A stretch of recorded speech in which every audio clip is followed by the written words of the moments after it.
ଅଜା ଅଜା କଫି ବହୁତ ଗରମ ଅଛି। ହଉ, କଫି ଥଣ୍ଡା ହଉଥାଉ। ତୁ ଏଇ ସମୟରେ ଗୋଟିଏ ଗପଟିଏ କହିଲୁ।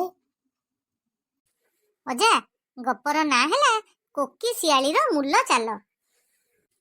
ଗୋଟିଏ କୋକିର ସ୍ତ୍ରୀ ମାଛ ଝୋଳ ଖାଇବାକୁ ଇଚ୍ଛା କଲା। ସେ ତାର ସ୍ୱାମୀକୁ ମାଛ ଆଣିବାକୁ କହିଲା। ସେ ମାଛ ଆଣିବାକୁ ଗଲା। ଗୋଟାଏ ହ୍ରଦ କୂଳରେ ସେ ଦେଖିଲା ଦୁଇଟି ବଗ ଧରିଥିବା ଗୋଟିଏ ବଡ଼ ମାଛ ପାଇଁ ଲଢ଼େଇ କରୁଛନ୍ତି। ମୁଣ୍ଡଟି ଗୋଟାଏ ବଗ ଥଣ୍ଟରେ ଆଉ ଲାଞ୍ଜ ପାଖଟି ଅନ୍ୟ ବଗ ଥଣ୍ଟରେ ଥାଏ।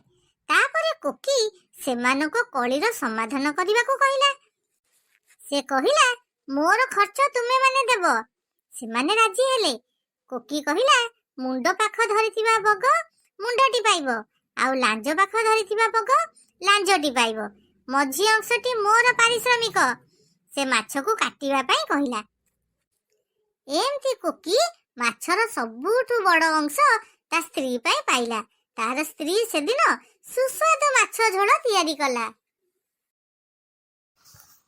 ବାଃ, ବଢିଆ ଗପ କହିଲୁ। ଆଉ ଦୁଇ ଜଣଙ୍କ କଳିରେ ତୃତୀୟ ଜଣ ଲାଭ ପାଇଲା।